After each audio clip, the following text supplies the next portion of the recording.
आप सभी को मेरा नमस्कार।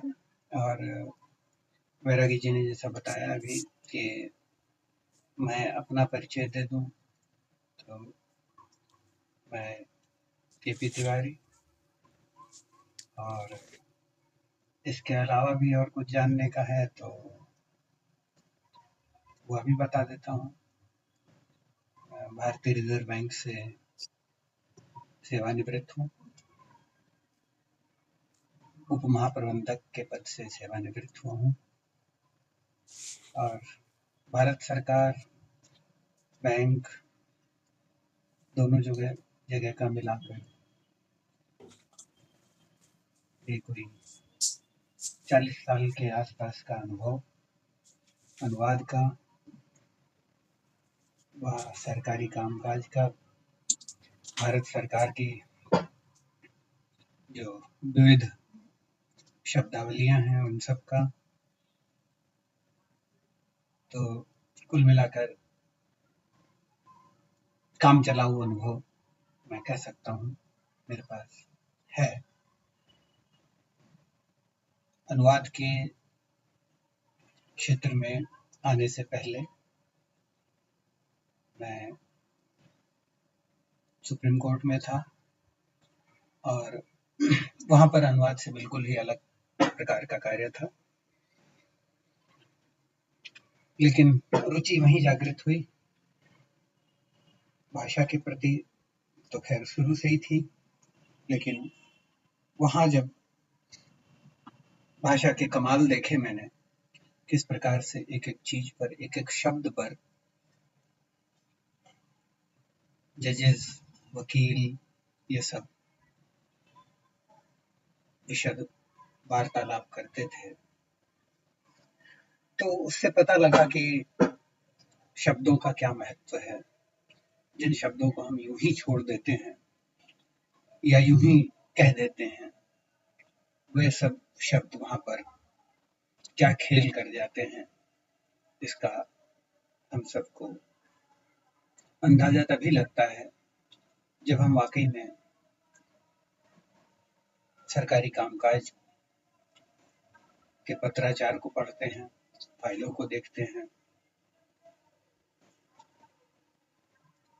और इन सब चीजों से जब दो चार होते हैं, तब समझ में आता है कि क्यों शब्दों के अर्थ रूढ़ किए जाते हैं। तो वैरागी जी, आज की अपनी जो मुख्य चर्चा रखनी है अपने को, वह हम शुरू करते हैं। जी सर, शुरू कीजिए। और आरंभ करते हैं मेरे ख्याल से जो सबसे जो एकदम रूडिमेंट्री चीज है वहां से शुरू करते हैं, और जो हमारे लिए हमारे बहुत ही उपयोगी होता है, और वो है हमारी लिपि। लिपि संबंधी भी बहुत सारे प्रश्न आते हैं। हमारे मानक शब्दों को लेकर, मानक वर्तनी को लेकर, मानक वर्ण को लेकर, इन सब चीजों को लेकर कई कई प्रश्न आते हैं, और जो पेपर सेटर होते हैं, एमसीक्यू जनरेटर्स जो होते हैं, वो एक सामान्य से वाक्य के भी 4-5 वेरिएंट कर देते हैं, और एआई की सहायता से ये और भी आसान हो गया है। आप उसको एक वाक्य दे दीजिए, उस एक वाक्य को ही तोड़ मरोड़ के 50 तरह से आपके सामने ऐसा प्रस्तुत कर देती है कि आपको लगता है कि सारे सही हैं, पर सही तो कोई एक ही होता है। अब वो एक कौन सा होगा, ये पेपर सेटर के ऊपर है कि वो किस विकल्प पर किस प्रकार से मार्किंग इत्यादि करता है। वो सब बाकी की चीजें हैं, और मेरा आप सबसे अनुरोध है कि इन चीजों की तरफ ध्यान अगर आप डाइवर्ट करेंगे कि मार्किंग कैसे होगी, अंक कैसे मिलेगा, तो आपका ध्यान डायवर्शन में जाएगा। मुख्य चीज है, आप अपना लक्ष्य एक रखिए कि मुझे अच्छी तैयारी करनी है। तैयारी करने के लिए जो चीजें हमारे पास पढ़ने के लिए हैं, जो चीजें हमको उपलब्ध हैं, और उनमें भी आप मानक की तरफ को पढ़ें। मेरा ये आप सबसे अनुरोध है कि आप मानक, वैसे तो मानक के बारे में हमारे जो गुरु जी थे डॉक्टर भोलानाथ तिवारी वो यही कहते थे कि बेटा मानक कुछ नहीं होता, मानक केवल मानस है। ये केवल आपके मन की बात है कि ये मानक है और वो मानक नहीं है। बाकी कुछ विशेष मानक होते नहीं है, जो समाज में चल जाए वही 20 लोग जिसको मान गए वो मानक मानने लग पड़े। 21वें ने नहीं माना तो वो अवमानक या मानकेतर बात हो गई। तो हम चलते हैं सबसे पहले अपने जो केंद्रीय निदेशालय ने अभी नवीनतम जो जारी की है वर्तनी और लिपि के बारे में कुछ अपने गाइडलाइंस, कुछ अपने जो एक पुस्तक निकालते हैं 20-25 पेज की पुस्तिका, वह आप सभी लोग अवश्य देख लीजिए। अपने समूह में भी डाल दी गई थी, उसको देख ही लिया होगा। अभी अगस्त में ही शायद वो रिलीज हुई है, प्रकाशित हुई है नया वर्ष में। हालांकि नया उसमें कोई बहुत नहीं है, लेकिन नई परंपरा में नई उसमें जारी हुआ है, नए कलेवर में जारी हुआ है, तो नया माल लेने में कोई हर्ज भी नहीं है। तो मैं स्क्रीन शेयर करता हूँ, आप सब भी उसको देख सकते हैं कि कहाँ से किस प्रकार से हमारी जो चीजें हैं। देखिए, इसकी पहली ही लाइन से चलते हैं। इसको किसी की आलोचना न माना जाए, केवल सीखने के लिहाज से देखिए। कहते हैं कि बिंदी लगाना मानक है। अब देखिए, हिंदी में जो बिंदी लगी है उसकी बिंदी कहीं आपको दिख रही है? शायद तकलीफ दे रही होगी दिखने में। मैं थोड़ा बड़ा कर देता हूँ, मैं और बड़ा कर देता हूँ। नहीं, लेकिन देखिए वो कितना आपको तकलीफ देते हुए दिख रही है। मतलब अगर उसकी जगह आधा ना लिखा होता तो नया सीखने वाला है उसको भी कुछ फायदा रहता। खैर, ये बाकी चीजें हैं, कोई इनसे बहुत होता नहीं। हिंदी भी सही है और आधे ना वाला हिंदी भी सही है। एक ही शब्द के दो वर्तनी रूप हैं जिनके कारण दिक्कत आती है। तो लोग सोचते हैं एक मानक है और दूसरी जो है मानक से इतर है, मानक नहीं है। खैर, जो भी है, इसमें आप ये देखिए, यहाँ पर आपको प्रचलित और पुराने रूप में बताए गए हैं। ये जो रूप आपको यहाँ दिखाई दे रहे होंगे छोटे छोटे, थोड़ा मैं बड़ा करने का प्रयास करता हूँ इनको, और अभी आप इनको देख सकते हैं थोड़ा आसानी से। ये पुराना रूप जो इन्होंने दिखाया है आ, ख, झ और ण का, खैर ये तो सन 1964 में ही समाप्त प्राय हो गए थे। मतलब इन चीजों को दोहराने की कोई बहुत बड़ी भारी जरूरत थी नहीं, लेकिन आज भी कुछ पुरानी पुस्तकें हैं जिनमें आपको ये रूप देखने को मिलेंगे, अ, ख, छ और ण के। कोई विशेष उसमें अंतर नहीं है। अणा पहले ऐसे लिखते थे, खा ऐसे लिखते थे। तो ये आपके चीज में अब कंप्यूटर और देवनागरी के तालमेल बिठाने के लिए बहुत सारी चीजें हुई हैं। अपनी चीज आती है यहाँ से। सबसे बड़ी जो चीज ये है वो है हिंदी वर्णमाला और अंक। तो यहाँ आप ये देख लीजिएगा, ये जो इन्होंने दिखाया है मूल स्वर 11 है। अब वर्णमाला को लेकर, स्वरों की संख्या को लेकर कोई इतस्ततः जो आते हैं आपके पास, उनको डिफेंड करने के लिए आपके पास यदि कोई लिखित रूप है तो वो केंद्रीय हिंदी निदेशालय का, कि भाई देखो केंद्रीय हिंदी निदेशालय ने कहा हुआ है मूल स्वर 11 है और वो 11 स्वर ये गिना दिए उन्होंने। रे पुराने को माना है, अंग और आ को उन्होंने स्वरों में नहीं माना हुआ है। तो आप 13 वगैरह के चक्कर में मत पड़िए, 11 रखिए और 11 ही पर मान लीजिए आपको कोई क्वेरी डालनी पड़ती है तो आपके पास क्वेरी डालने के लिए एक आधार है। मूल व्यंजन फिर वो बताते हैं का से लेकर ह तक, मतलब ये आपके 33 व्यंजन इन्होंने बताए हैं मूल व्यंजन। प्रश्न पर जरूर ध्यान दीजिएगा कि प्रश्न में यदि मूल व्यंजन पर जोर दिया गया है तो आपका उत्तर 33 होना चाहिए। व्यंजनों की संख्या कितनी है ये एक विवाद का विषय हो सकता है। तो हो सकता है उसको आप 35 भी माने, 36 भी माने, 37 भी माने, 40 भी माने, लेकिन उससे अपने को कोई विशेष फर्क नहीं पड़ेगा। जहां तक मेरा विचार है, जो इस वर्णमाला को लेकर प्रश्न डिजाइन होगा वह 33 पर ही कंसंट्रेट करेगा और आपको 33 का ही ध्यान रखना चाहिए। उसके बाद आपने देखा होगा ये बता रहे हैं क्ष, त्र, ज्य और श्र, ये चार जो है इन्होंने बताए हैं संयुक्त अक्षर। आप सहमत हैं कि ये चार ही संयुक्त अक्षर हैं जिनका हम हिंदी में प्रयोग करते हैं? कोई जवाब देंगे? कोई भी जवाब दे सकते हैं। यस सर, हैं? सहमत हूँ। और नहीं है? चार के अलावा कोई नहीं है? सर व्यंजन में है बट स्वर में तो और है। व्यंजन की ही बात हो रही है भाई, व्यंजन में चार ही है और नहीं है।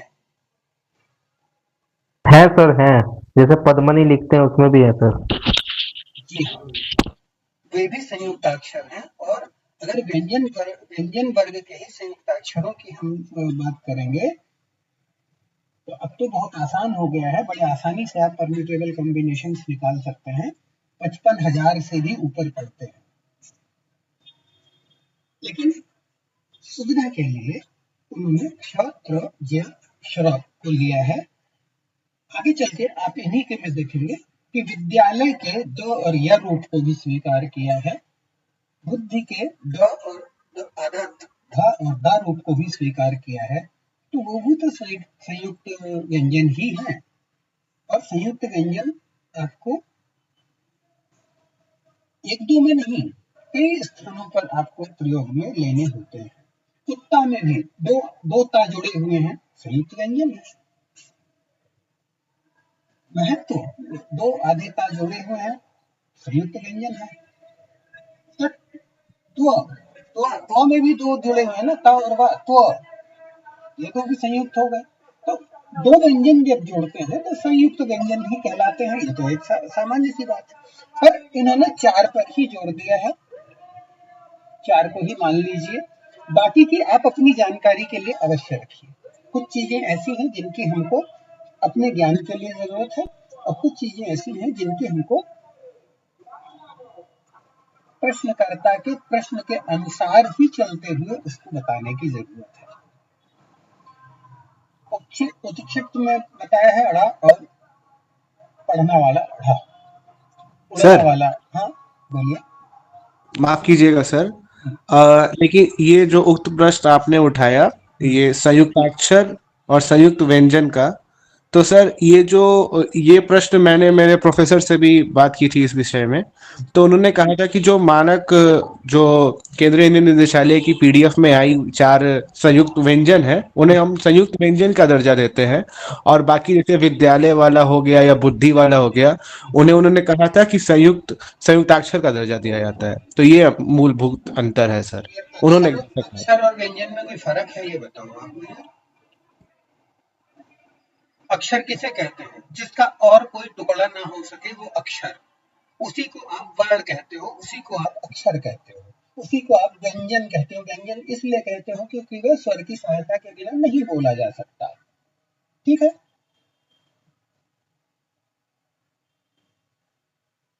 मेरा तो ये तर्क है। वो बिल्कुल उन्होंने भी कोई गलत बात नहीं कही होगी।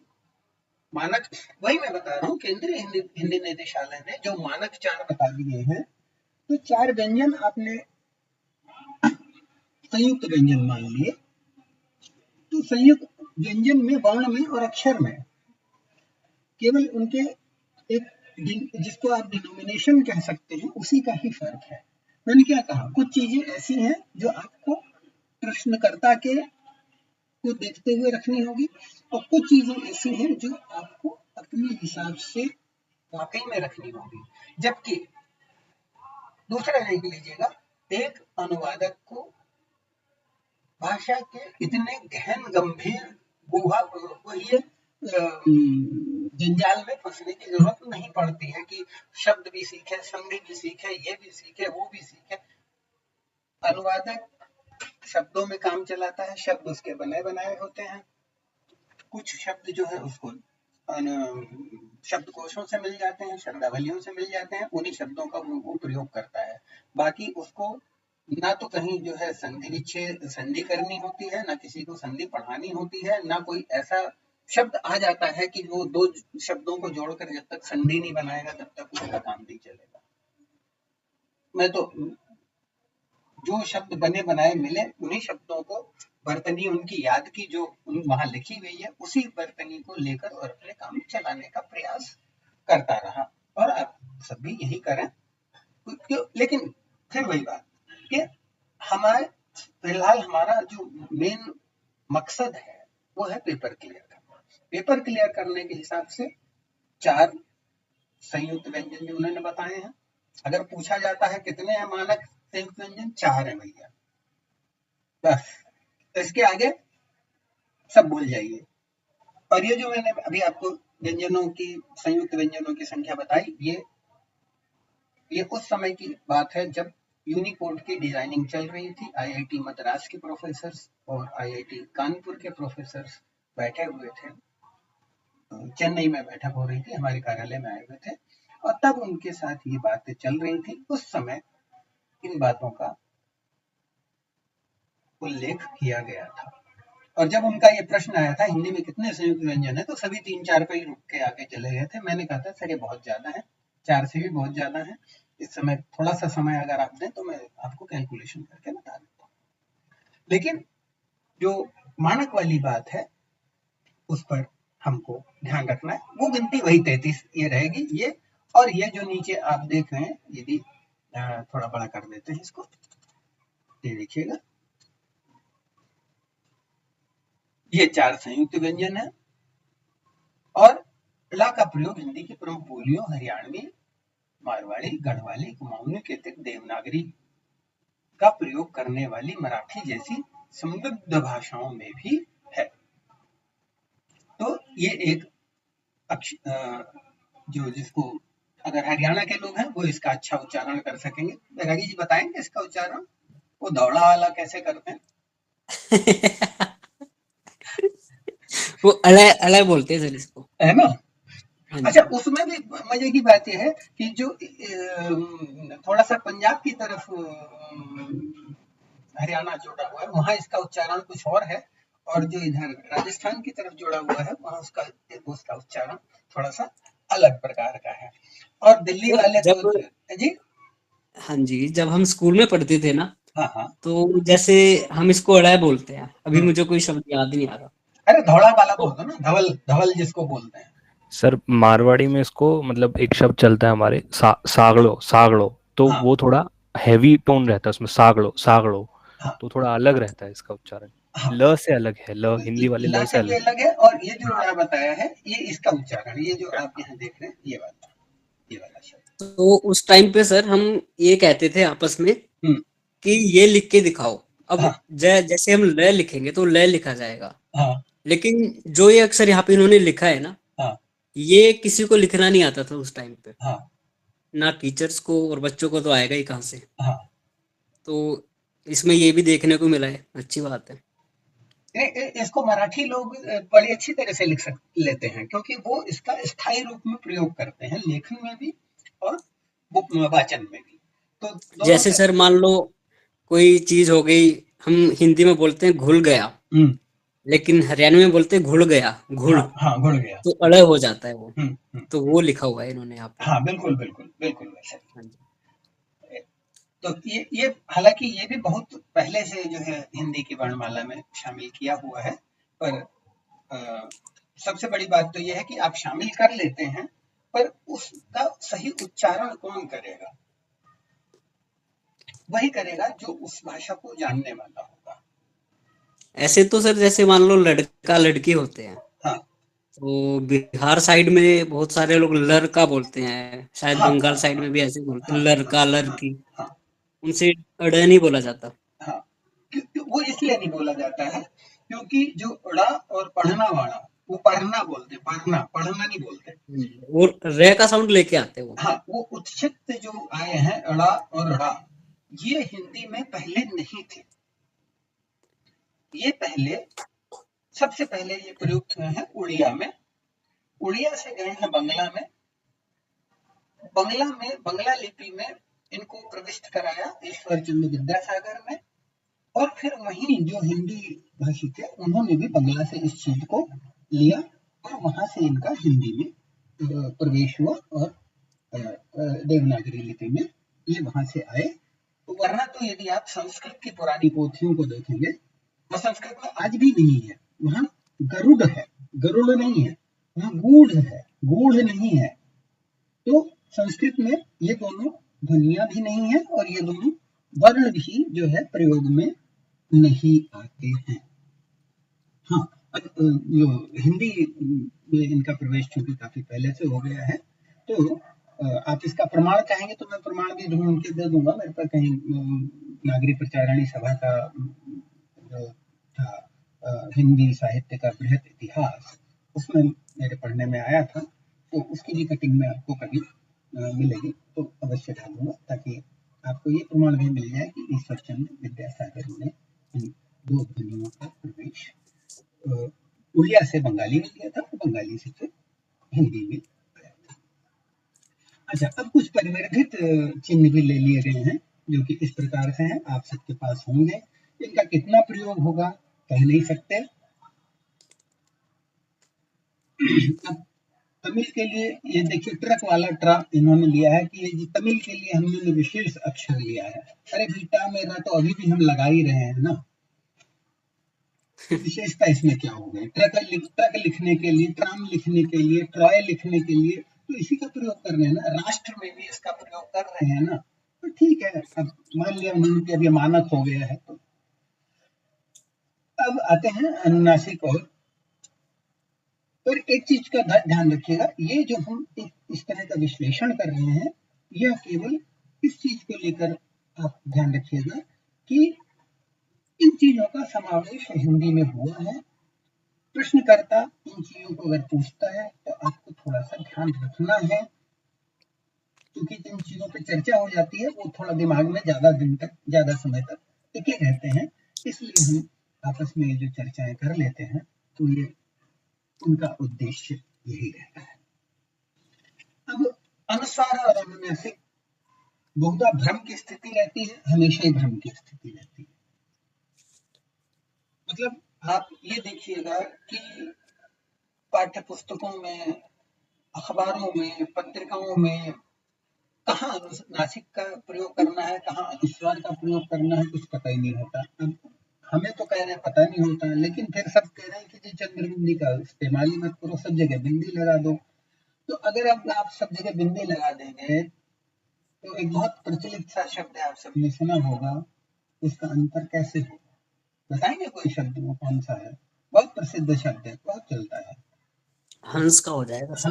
हंस का और हंस, हंस और हंस का। अब कहाँ हंस रहे हैं, कहाँ हंस जा रहा है, कहाँ हंसनी है और कहाँ हंसनी है ये सब चीजें बड़ी विचित्र सी हो जाती हैं। अंगूर लिखें कि अंगूठी लिखें, अब अंगूर और अंगूठी में भी भेद तो करना ही पड़ेगा थोड़ा सा, कि चंद्रबिंदी वाला अंग लगाए, अंगूर में तो बिंदी ही रहेगी, अंगूर में तो आएगी नहीं चंद्रबिंदी, लेकिन अंगूठी में चंद्रबिंदी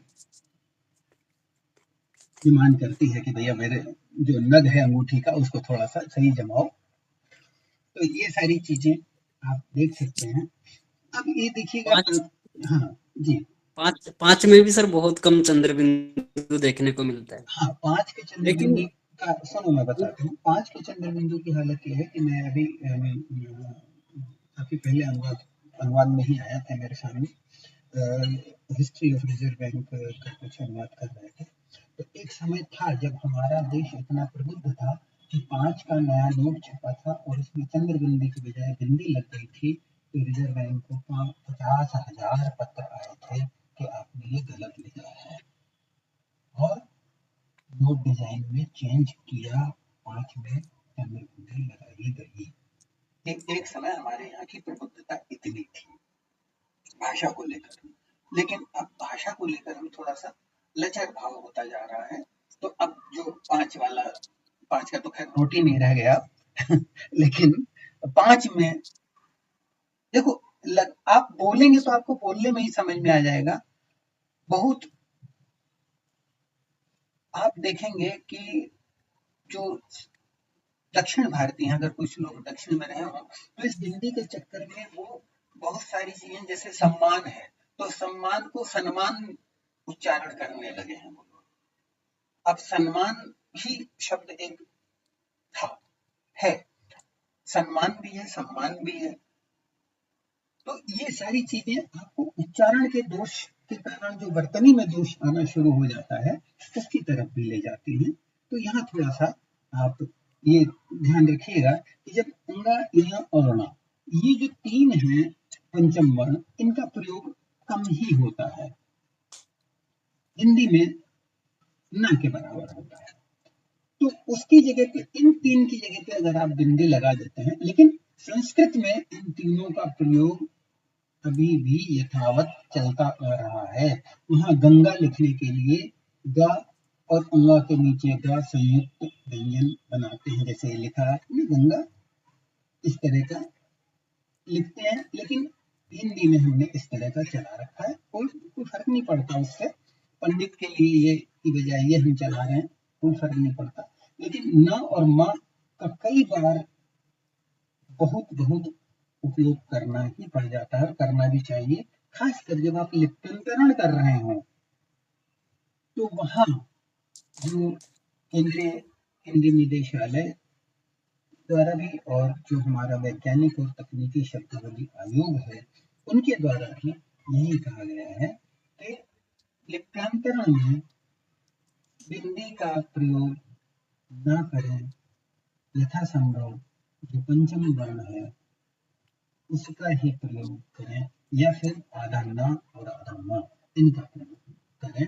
पंचम वर्ण हर जगह नहीं हो पा रहा, तो आधे न और आधे म का प्रयोग करें। लेकिन आप सब लोग जानते होंगे, जो अंग्रेजी के उच्चारण पर आजकल बहुत जोर दे रहे हैं, बैंक, जो बैंक शब्द है, बैंक में भी अंगा की ही ध्वनि आती है, तब वो सही उच्चारण होता है। तो आप देख लीजिए कि जो हम उच्चारण की अगर दृष्टि से देखें, तो अभी उच्चारण हम नहीं कर रहे हैं, लेकिन विदेशी शब्दों में कई बार हमको इनका उच्चारण करना पड़ता है, ना चाहकर भी करते हैं। लिप्यंतरण में तो खैर बिंदी से हम काम चला लेते हैं। तो ये सारी चीजें आपने देख लिया कि कहाँ हमें लिपि का प्रयोग किस प्रकार से करना है, शिरोरेखा कैसे रखनी है, ये सब चीजें, आंख, मां, सांस, हिंदी में अकारांत, आकारांत, इकारांत, इकारांत, उकारांत और शब्दों का प्रयोग, और फिर हल चिन्ह और विसर्ग के बाद ये अवग्रह के ऊपर आते हैं। अवग्रह जैसे सोहम, इसका भी जो अधिक प्रयोग है वो आपके संस्कृत शब्दों में ही है। अर्धचंद्र जैसे डॉक्टर, अर्धचंद्र को ये ऑफ लिखना है या डॉक्टर लिखना है या कॉल लिखना है, तो वहां अर्धचंद्र का प्रयोग करना चाहिए, वरना काल में और कॉल में फर्क नहीं आएगा। तो कोई आपने तो CALL का लिप्यंतरण किया था और वो उसके लिए काल बन गया।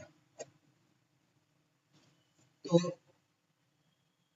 इसके बाद फिर आते हैं हिंदी अंकों। हिंदी अंकों के ऊपर आप देख सकते हैं कि संविधान का अनुच्छेद 343(1), इसके तहत जो है भारतीय अंकों के अंतरराष्ट्रीय स्वरूप 1 2 3 4 5 6 7 8 9 0, इनको अरबिक कहा जाता था पहले, अब इनको इंटरनेशनल का दर्जा मिल गया है। तो अब ये भी भारत से ही है, थे ये भी भारत के ही, पर हम थोड़ा सा विस्मृत कर जाते हैं अपनी चीजों को, तो कोई बात नहीं। खैर 1 2 3 4 5 और देवनागरी अंक। अब आप ये देख लीजिए, देवनागरी रूप का प्रयोग प्राधिकृत कर सकते हैं। अभी प्राधिकृत किया नहीं है, कर सकते हैं। तो क्या होने लगा है? आपने कहीं होते देखा है देवनागरी अंकों का प्रयोग सरकारी रूप में, प्राधिकृत रूप में? एनीवन? सर ये पत्र शीर्ष में होता है क्या? अरे नहीं यार, आप सबकी जेब में पड़ा हुआ है, नोटों में आने लगा है भाई, देखो ना। अच्छा, हाँ नहीं है, 200 का, 500 का, 100 का, 10 का, 20 का, 50 का देवनागरी अंक नहीं लिखे हुए हैं। ये देखा, निकाल के देख लीजिए भाई, या मेरे से ही गलती हो रही है?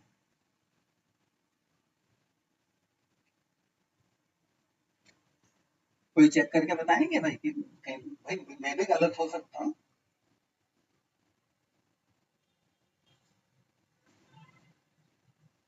हाँ बैरागी जी,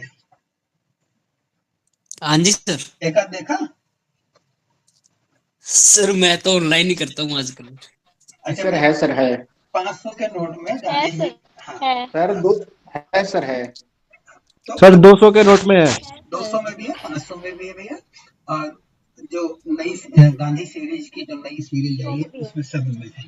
तो आप ये देख लीजिए कि सरकारी स्तर पर भी इनका प्रयोग अधिकृत हो गया है। अगर ये अधिकृत ना हुआ होता तो आपको ये यहाँ पर देखने को ना मिलता, लेकिन बहुत अधिक प्रयोग अभी इनका नहीं है, लेकिन महाराष्ट्र में इनका बहुत प्रयोग। सर थोड़ा सेकंड पेज पे आइएगा, ऊपर स्क्रॉल करके, जो प्रचलित वर्ण जहाँ पे थे वही मैं प्रश्न पूछने वाला था। हाँ हाँ बिल्कुल बिल्कुल, कहाँ पर? सर सेकंड पेज पे आइए, यहाँ नहीं और ऊपर सर, जहाँ जो पहले प्रचलित वर्ण थे अभी जो बदल गए, अ ण झ, अच्छा वहाँ ख भी। ठीक ठीक ठीक ठीक ठीक, हाँ ये रहा, हाँ ये रहा, हाँ बताइए। सर एक बार ख देखिए, प्रचलित रूप देखिए और पुराना रूप देखिए, हाँ उल्टा नहीं लग रहा? नहीं, अगर उसमें देखोगे ना ये क्या कहते हैं, मंगल फॉन्ट जो है, तो मंगल फॉन्ट ऐसा ही बना रहा है, लेकिन दूसरे फॉन्ट्स जो है इससे काफी कुछ मिलता जुलता बना रहे हैं। ऐसा एकदम मिलता हुआ नहीं बना रहे हैं, लेकिन काफी कुछ मिलता जुलता बना रहे हैं। देख सकते हैं अपन, ये देखिए जो संस्कृत फॉन्ट है, सबसे अच्छा फॉन्ट है सर ये। आप सबको दिखाई दे रहा होगा मेरे ख्याल से। अरे भैया हिंदी में चला जा,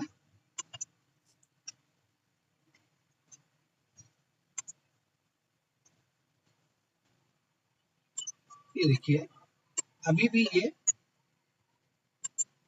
जुड़ते ही आता है, आपने बिल्कुल सही कहा है वो। जी सर, जुड़ा हुआ है। हाँ, अब इसी को अगर मैं मंगल में करता हूँ तो अब ये देखिए ये जुड़ा हुआ नहीं रहेगा, वो अपनी कलाकारी कुछ ना कुछ कर देगा। अगर मंगल में भी ठीक कर दिया होगा तो फिर उन्होंने जो है थोड़ी, मेरे को लगता है कि कुछ लगाने के बाद जो है एडिटिंग की होगी, प्रूफ रीडिंग, तो जिसकी वजह से या तो फिर खाना खाने के लिए जाने में जल्दी हो रही। लो जी आप बिल्कुल सही है, मंगल में बोले भी ना ये जॉइंट है सर, हाँ, बिल्कुल सर। हाँ, आप बिल्कुल सही है, मंगल में भी ये ज्वाइन नहीं है। सर ये प्रश्न, एक मिनट आपकी बात को माफ करिएगा, ये प्रश्न मुझसे एक साक्षात्कार में पूछा गया था कि र, और जो बिल्कुल जैसे इन्होंने यहाँ प्रचलित रूप में लिखा है ना, हाँ। बिल्कुल ये लिख के पूछा गया था कि क्या ये ख लिखा है कि र व लिखा है, तो इस पर भी ध्यान जाता है लोगों का। हाँ बिल्कुल, जो मैंने क्या कहा, अभी तो एआई से आप एआई को ही ये खा दिखाइएगा और उससे पूछ लीजिएगा। अब देखिए लेखन में तो क्या है, ये आप देख रहे हैं, झा समझ में आ रहा है नहीं, ये वाला, ये जो पुराना रूप है लिखित वाला, जी सर, समझ में आ रहा है, भा के साथ में को खा के आदि को, मैं आज तक ही इसी को लिख पा रहा हूँ, ये वाला मैं लिख ही नहीं पाता हूँ,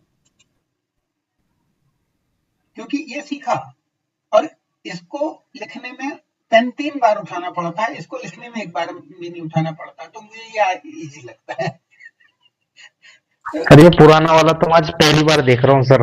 सर ण भी देखिएगा ध्यान से आप, हाँ हेलो, हाँ ण का जो पुराना रूप है उसमें रा और डबल आ की मात्रा है, हाँ, लेकिन एक मतलब बीच वाला एक छोटा आधा होता था, मतलब हाँ बीच सर, छोटा होता था। वही तो सर। तो उनको मिला नहीं होगा ना, क्योंकि अब मिलना बड़ा मुश्किल है, वो आपको हाथ से ही बनाना पड़ेगा, क्योंकि उनके जो ग्लिफ बनने थे वो ग्लिफ अब नहीं मिलते हैं, तो वो वहां से अलग हो गए हैं। खैर, जो भी है, आप सबने इस चर्चा पर बड़ा अच्छी तरह से ध्यान दिया, ये बड़े ही प्रशंसा की बात है। बहुत अच्छा, आप लोग इसी तरह से ध्यान दीजिए, और जितना अच्छा ध्यान देंगे, जितना अच्छा इन चीजों को साथ में लेके चलेंगे, आपको उतना ही फायदा होना शुरू हो जाएगा। फिर इन्होंने 12 खड़ी बता दी, काका की कुकू के कुको कंका की, और ग गा की, मतलब अब 12 खड़ी में क्या कुछ मानक होना है ये नहीं लेकिन ठीक है, अच्छा है कि इससे आपको मात्राओं का और अक्षरों का जो संयोग है वह किस प्रकार से बन रहा है, उसको हम आसानी से देख सकते हैं। व्यंजनों के साथ रि का संयोग होने पर, जैसे कृपा, ग्रह, घृणा, तृप्ति, पृष्ठ इत्यादि, दरअसल ये जिसको र का संयोग कह रहे हैं वो उसकी मात्रा है, लेकिन उसका सही उच्चारण क्या होगा, सही उच्चारण शायद हम सभी भूल चुके हैं, हो सकता है संस्कृत वाले भी ना कर पाए, पर यह है कि है तो उसका प्रयोग करते हैं। ये चीज ध्यान रखिएगा थोड़ा, ये जो लास्ट वाला शब्द है आप देख रहे होंगे, श्रृंगार वाला, श्रृंगार की वर्तनी अभी भी 90% स्थानों पर आपको गलत मिलेगी, सही यही है, और इसी का आप अभ्यास कीजिएगा। इसमें आदाशा और ऋषि वाले गुरु की मात्रा लगी हुई है, उसका रूप कुछ इस प्रकार से बना है। तो आप देख सकते हैं कि किस प्रकार से 12 खड़ी में अंगा और यहाँ नहीं रखे गए हैं, इनका प्रयोग केवल संयुक्त अक्षर के रूप में ही होता है। ठीक बात है, इन पर मात्रा आप लगा भी नहीं पाएंगे, अंगा पर और यहाँ पर बहुत मुश्किल है, लेकिन जो बचपन में हमें जब लिखवाई जाती थी तो 2-3 हमारे शरारती बच्चे थे, वो इन पे भी लगा के मात्रा ले आते थे कि गुरुजी आपने तो कहा था 12 खड़ी लिखो, तो हमने सबकी लिख दी है। तो सर हाँ सर यहाँ देखिए, संयुक्ताक्षर शब्द आया है सर यहाँ पे, हाँ यहाँ इस इनका प्रयोग केवल संयुक्ताक्षर और ऊपर संयुक्त व्यंजन लिखा हुआ था सर। हाँ, तो गुरुजी ने यही बताया था कि वो संयुक्त व्यंजन में आ जाएंगे चारों, और ये संयुक्ताक्षर में जो भी, तो ये वही अंतर। वही वही तो मैं पूछ रहा हूँ कि व्यंजन में और अक्षर में क्या अंतर है, मुझे बता दीजिए।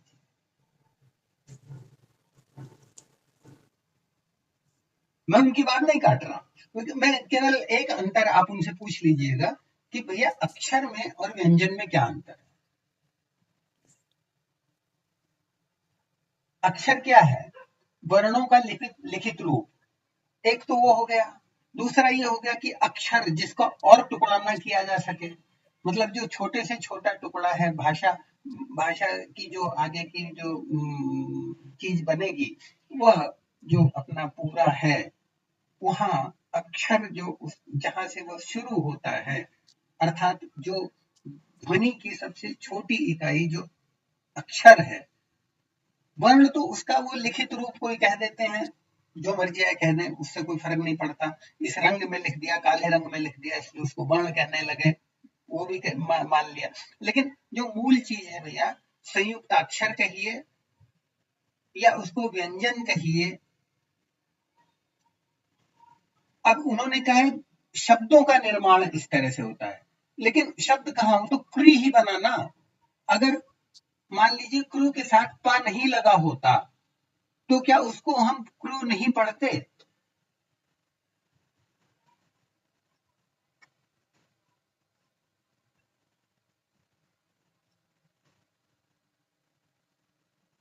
ये यहां से निकाल दी है कि को कंका, जो कृपा है, या जो पृथ्वी में हम पा में लगाते हैं, वहां भी तो लगा ही रहे हैं ना, लेकिन जो प में लग रहा है वो पृथ्वी में जो प में लग रहा है वो र नहीं है, वो ऋ की मात्रा है।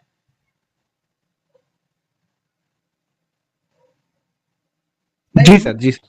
मैं केवल इतना ही कह रहा हूं कि वो ऋ की मात्रा है। तो आप जब ऋ की मात्रा लगा रहे हैं तो शब्द बन रहा है। अब मात्रा लगने से संयुक्त अक्षर, मात्रा सर लगने से शायद एक संयुक्त व्यंजन। कारण सर शायद एक कारण ये भी हो सकता है कि यहाँ पे चूंकि री की बात चल रही है, री की मात्रा की, तो जी इसीलिए संयुक्त व्यंजन के जगह संयुक्त अक्षर लिखा गया है, जी क्योंकि री बिल्कुल व्यंजन बिल्कुल। ही है। आपने बिल्कुल सही समझा। मैं वहीं आ रहा था कि जो ऋ की मात्रा है जिसकी वजह से इनको संयुक्ताक्षर कहा गया है, इनका प्रयोग केवल संयुक्ताक्षर के रूप में ही होता है, ड और य। लेकिन ये जो ड है, य का तो फिर भी चलो ज्ञान में ज और य जिसको ज्ञान बोलते हैं हम वहां होता है, लेकिन अंगा का संयुक्ताक्षर तो कहीं भी नहीं आपको दिखाई देगा, केवल संस्कृत में ही मिलेगा। गंगा में मिलेगा, कंगाल में मिलेगा, कंगाल तो है ही नहीं संस्कृत के लेखन के हिसाब से। गंगा में मिलेगा, गंग में मिलेगा, उत्तंग में मिलेगा, सर लेकिन वांग्मय वांग्मय में मिलेगा, बिल्कुल सर मिलेगा। वांग्मय वांग्मय में बिल्कुल मिलेगा, वांग्मय तो यही लिखा भी हुआ था कहीं, ये आपको मिलेगा। तो वहां क्या है, अच्छा वांग्मय में क्या किया उन्होंने, अंगा को अलग लिखा है और माँ के बाद, जबकि जो पुरानी पोथियां हैं संस्कृत में अंगा के नीचे ही माँ लिखा हुआ है, जैसे गंगा वाला लिखते हैं बिल्कुल वैसे सर, ही वो बिल्कुल। भी वहां पे भी वो वैसे ही लिखा हुआ है। तो ये क्या है कि लिपि का भी थोड़ा बहुत बदलाव होता गया है। लेखन में जिस प्रकार की लिपि थी वह आज कंप्यूटर की कृपा से काफी कुछ सुनिश्चित होती चली जा रही है। यह हमारी भाषा के लिए, हमारी लिपियों के लिए एक अच्छी चीज है। पर पुनः मैं आपसे यही कहूंगा कि इस चर्चा को याद रखिए, केवल याद रखने के लिए कि हाँ ये चीजें हम पढ़ रहे थे। लेकिन जो मेरे मित्र भी कह रहे थे कि वो संयुक्त अक्षर है, बिल्कुल भाई उन्होंने संयुक्त अक्षर पूछा है तो आप वही 4 ही बताइए, 4 से 4.5वां भी मत बताइए। तो अब ये परिवर्धित देवनागरी वर्णमाला का रूप हो गया, विशेषक चिन्ह जोड़े हैं, ये सब परिवर्धित के लिए उन्होंने बताया है देवनागरी। अच्छा अब एक चीज देखिए, आप सभी एमए हिंदी तो होंगे ही होंगे या कुछ कर रहे हो, क्यों भाई बैरागी जी? हाँ जी।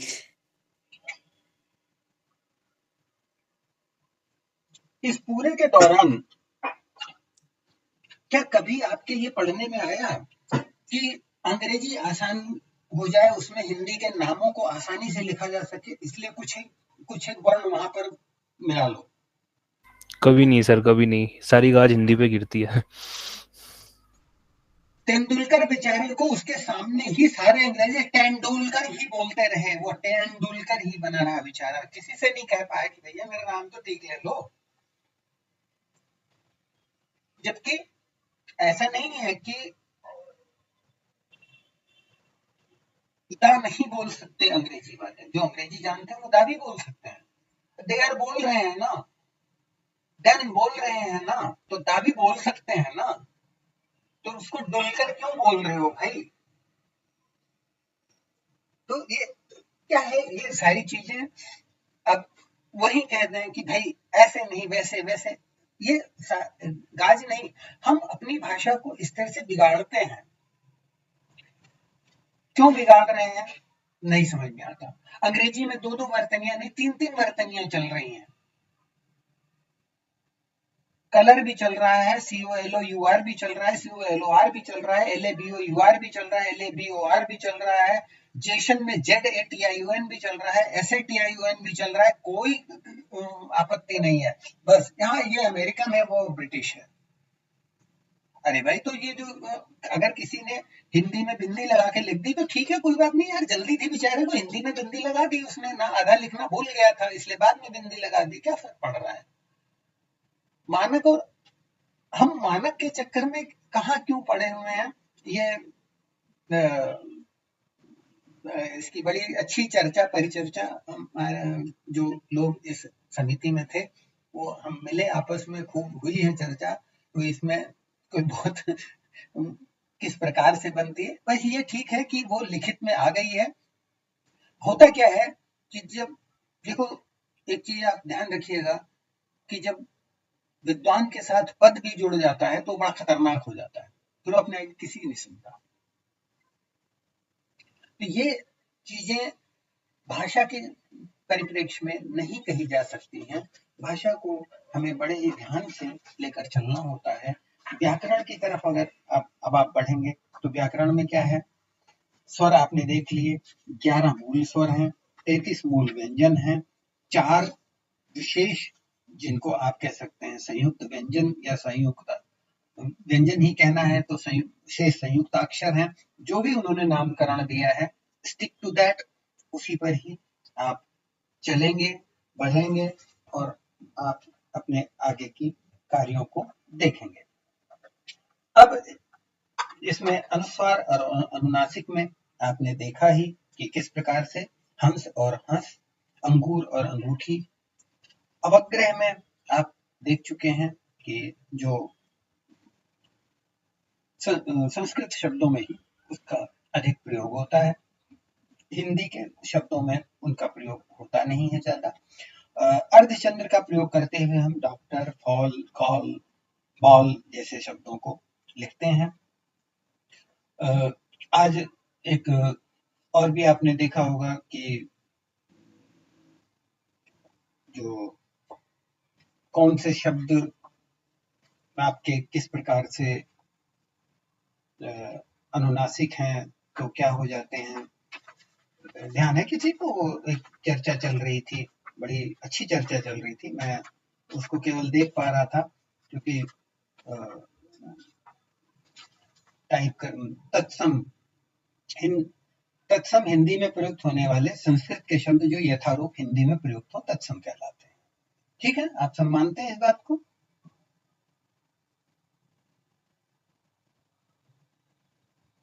हाँ भाई, क्या हुआ, सो गए सब? हेलो? जी सर, जी सर, मानते हैं सर, मानते हैं, ऐसा ही मानते हैं। और तद्भव भाषा में प्रयुक्त होने वाले संस्कृत के वे शब्द जिनका रूप कुछ विकृत हो गया हो या परिवर्तित हो गया हो।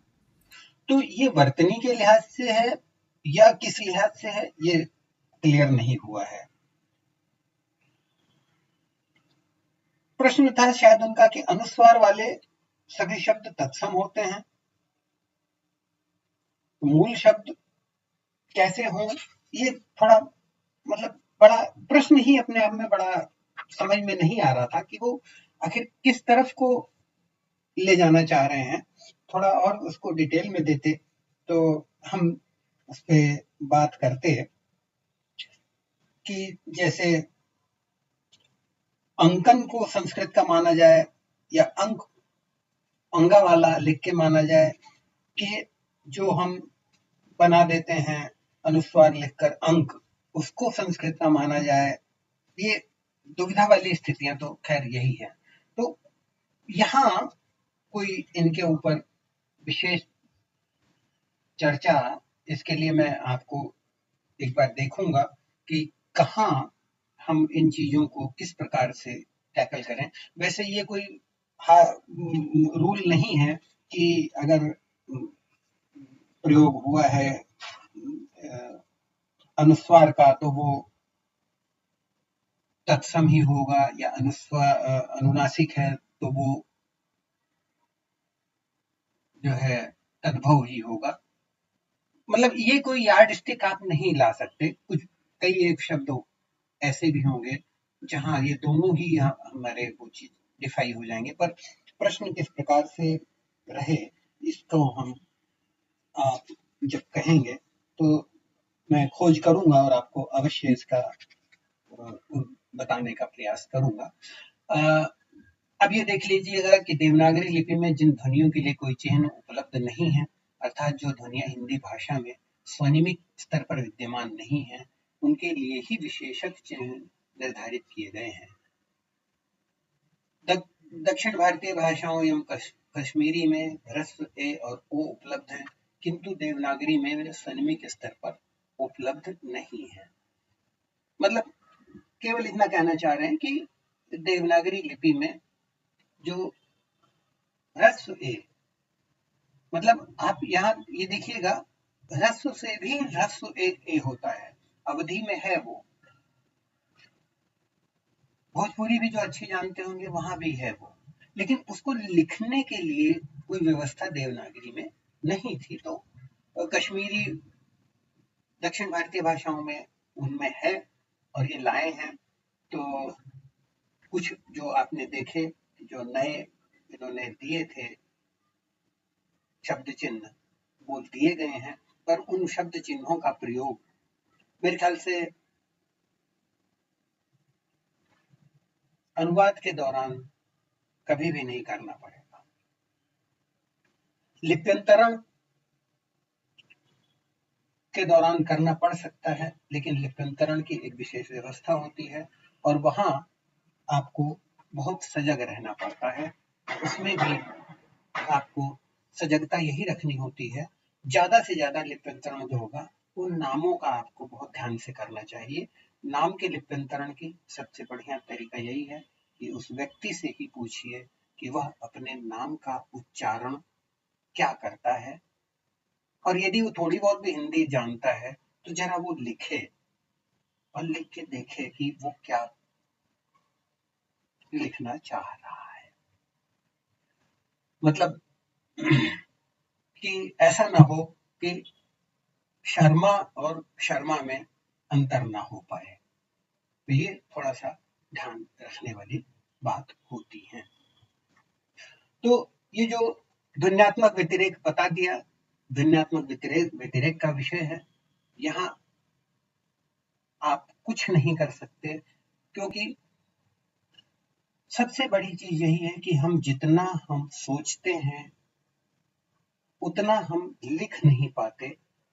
हम अपने ही शब्दों को, बोले हुए शब्दों को यदि यथावत लिखने का प्रयास करेंगे तो नहीं लिख पाएंगे। जिस प्रकार से भाषा का जो यादृच्छिक रूप है, जो वर्णों में, जो व्यंजनों में, लिखित में व्यक्त होता है, वह पूरी तरह से उच्चारण को बतलाने में अक्षम होता है। हम इसका नियरेस्ट उच्चारण लिख देते हैं और इसका नियरेस्ट उच्चारण लिखकर अपना काम चलाते हैं। जैसे कई एक चीजें देखी होंगी, आप उच्चारण कुछ और कर रहे होते हैं लेकिन लिखा कुछ और होता है। ये कहने की बात है कि जो है हम जैसा लिखते हैं वैसा ही बोलते हैं। एक शब्द जरा मैं यहाँ पर लिख रहा हूं, उसको आप उच्चारण करने का प्रयास करें। ये शब्द दिख रहा होगा आप सबको जी। क्या करेंगे इसका उच्चारण?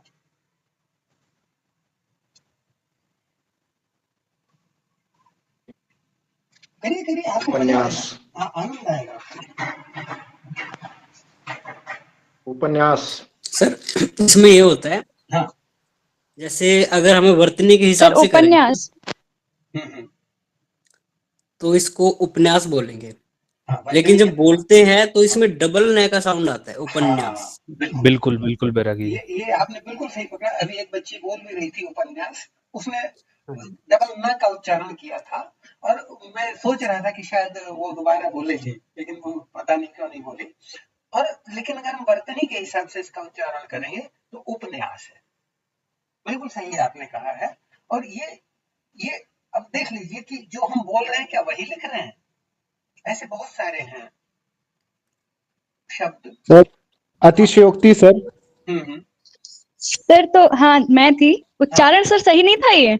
अरे मैं कह रहा हूँ सही है भाई, मैं ये थोड़ी कह रहा हूँ गलत किया है। जी सर।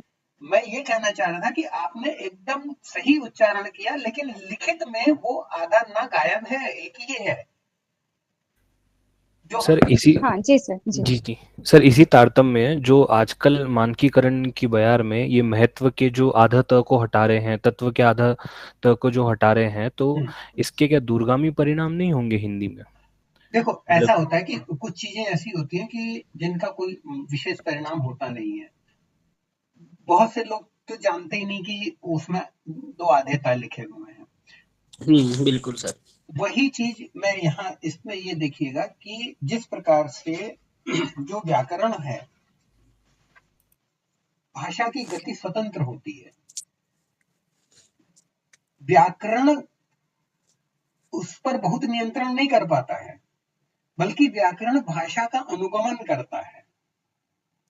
इसको यूं समझ लीजिए कि नदी जिधर जिधर से जाती है, हम उसके आसपास के इलाकों का वर्णन भूगोल के हिसाब से वैसा करते हैं। अब हम वर्णन करते नहीं जी, छिपरा नदी तो जो है बंबई के पास से जाती है, तो क्या आ जाएगी यहाँ से? वो तो वहीं रहेगी।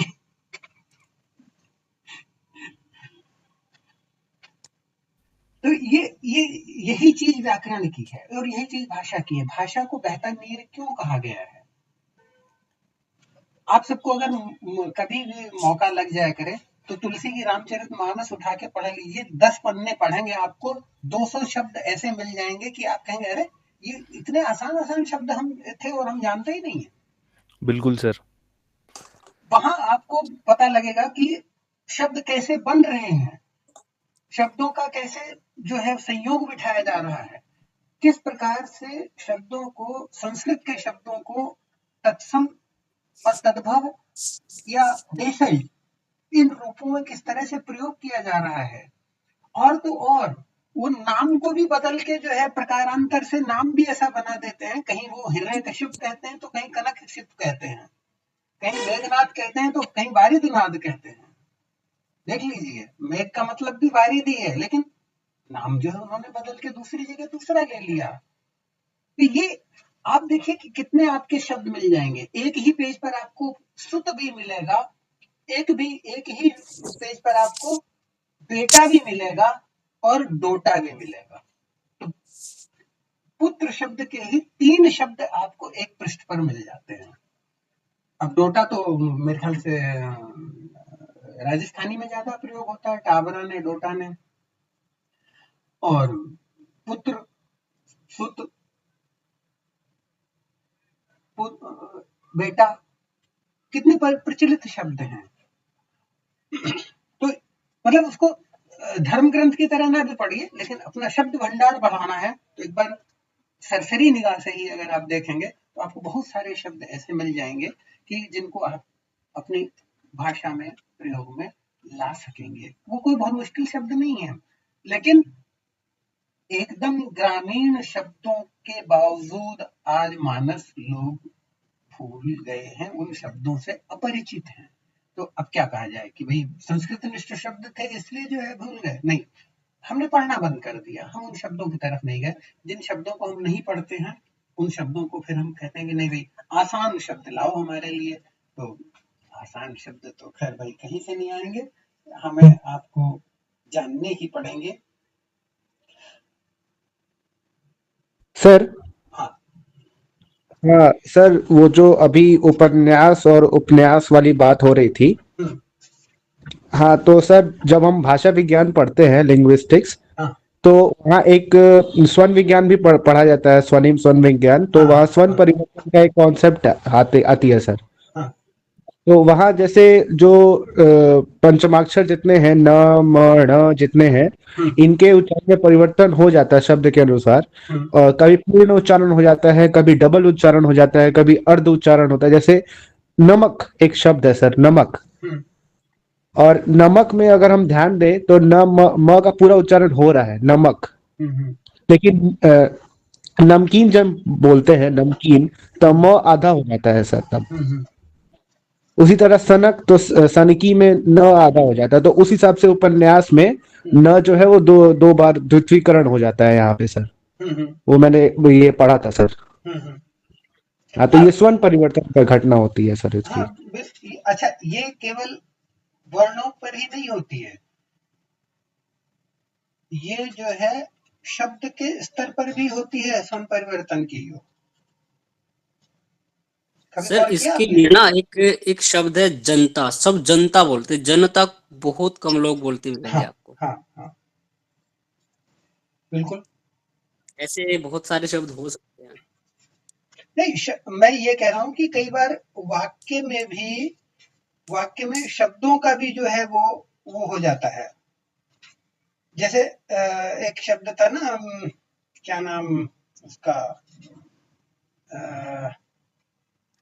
अरे यार, बहुत प्रचलित से वाक्य थे, थोड़े से विस्मृत होने शुरू हो गए हैं, ध्यान नहीं रह जाते हैं, फिर से निकाल के सब जो है इकट्ठे करने पड़ेंगे आप सबके लिए, और मैं करूंगा भी जरूर।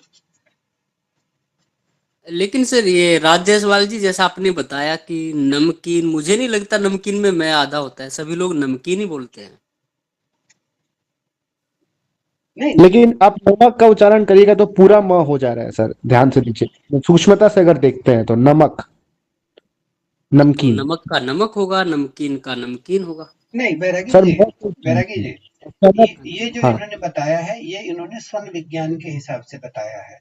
स्वन विज्ञान में क्या होता है कि कई बार जब हम बहुत तेजी से बोल रहे होते हैं, तो जो हम बोल रहे होते हैं वो वैसा का वैसा ही नहीं होता है, बल्कि वो थोड़ा सा जिसको कहते हैं कि कुछ हमारे सुनने में, अब जैसे सुनने, हाँ, मैं बोला सुनने, हमारे सुनने, अब नहीं, वो बात सर मैं समझ रहा हूँ, हाँ सुनने हाँ, में जनता जनता, न- लेकिन मुझे सर लगता नहीं कि नमकीन इसका सही उदाहरण है, बस मैं ये कह रहा हूँ। अच्छा अच्छा अच्छा, ठीक है।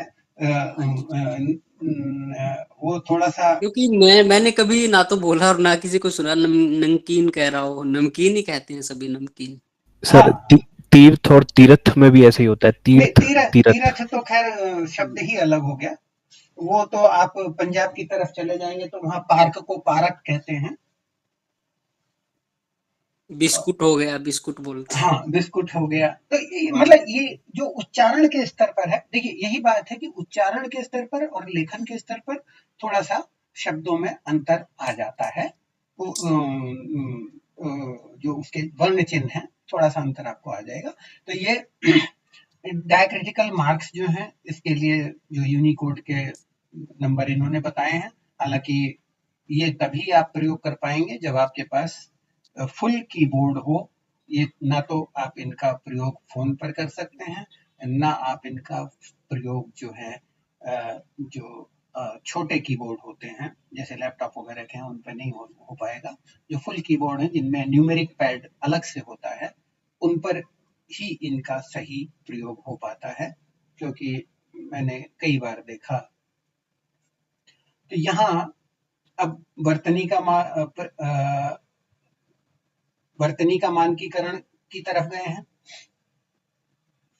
संयुक्त वर्ण किस प्रकार से बनाए जाएं, ख्याति, व्यास, ये मतलब आपने पिछली पढ़ी होंगी इनकी, तो वहां संयुक्त, पक्का, दफ्तर, कहाँ हल चिन्ह लगाना है, ये वांग में जो पूछ रहे थे। लेकिन यहाँ आप गौर कीजिएगा, देखिए ये जो दोनों शब्द हैं, आपको पढ़ने में आ रहे हैं या थोड़ा और बड़ा करें इनको? जी सर, आ रहे हैं, पढ़ने में आ रहे हैं। आपको कुछ गलती नहीं दिखाई दे रही? स्पेस का सर, है? स्पेस का गलत दिख रहा है। एक शब्द होना चाहिए था सर, एक ही शिरोरेखा के अंतर्गत। ये स्पेस आ गया है, तो अब इसको ये क्या मानक माना जाए? सब पूरी शिरोरेखा नहीं है, शिरोरेखा शिरोरेखा नहीं है सर पूरी। नहीं, शिरोरेखा ही नहीं, वहां स्पेस दे दिया ना, तो इसलिए शिरोरेखा कैसे रहेगी? तो सर ये गलती मानी गलती, प्रूफ शोधन की गलती है ना, ये तो प्रूफ शोधन की गलती मानी जाएगी, ये तो इन्होंने जल्दबाजी में निकाल दी।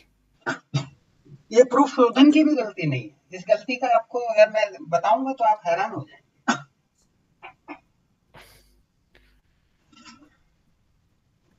बताइए सर। बताइए सर, क्या है ये? तो बड़ा रोचक पहलू है। ये कुछ नहीं है, ये जो यूनिकोड का ग्लिफ इंजन है, ये उसकी कलाकारी है। यदि आप अभी वर्ड खोलता हूं, 1 मिनट रुकिएगा। यहां आए और ये मैंने लिया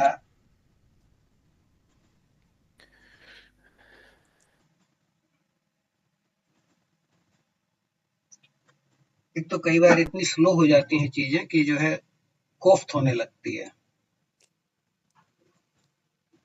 ये स्क्रीन रिकॉर्ड चलता है ना सर, तब होती है ज्यादातर। जब स्क्रीन रिकॉर्डिंग चलती रहती है तब होते हैं हाँ, ये उस समय बिल्कुल सही कह रहे हो, ये उस समय ऐसा होता है क्योंकि वो अपनी जो है कलाकारी करना शुरू कर देता है। चलिए खैर ठीक है। ये देखिए अब कीबोर्ड ही नहीं चेंज हो रहा, तो बताओ क्या किया जाए। सर इसकी एक शॉर्ट की होती है। किसकी? Alt और शिफ्ट कीबोर्ड चेंज करने की। नहीं, वो तो हो गया। तो अभी क्या दिक्कत आ रही है? दिक्कत यह है कि हिंदी का भी जो कीबोर्ड है, उस हिंदी के कीबोर्ड को चेंज करना चाह रहा हूँ, जो कि अच्छा। हाँ, मैं वो लाना चाह रहा था,